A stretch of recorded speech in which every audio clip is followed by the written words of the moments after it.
তা করা যায় মাত্র 5 মিনিটে আমি এই 2টা কেক বানিয়েছি। দুপুরে যাদের ভাত খাওয়ার পর আমার মতো মিষ্টি খাওয়ার ক্রেভিংস ওঠে আজকে তাদের জন্য এই কেকটা।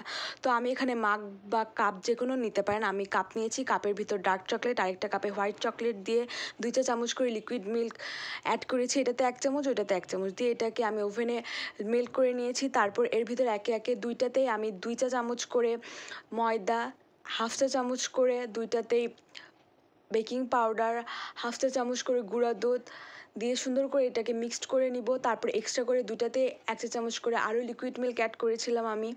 দিয়ে ভালোভাবে 2টা মিক্সড করে নেওয়া হয়ে গেলে একে একে আমি 2টার ভিতরে 1 চামচ করে কুকিং অয়েল দিয়ে দিব। দেওয়ার পর আবার এই 2টাকে সুন্দর করে মিক্সড করে নিয়ে আমি এই 2টার উপরে অল্প করে চকলেট চিপস দিয়ে দিব। এটাতে আমি কোনো সুগার ইউজ করি নাই, চকলেটের সুগারটাই যথেষ্ট আমার কাছে লেগেছে।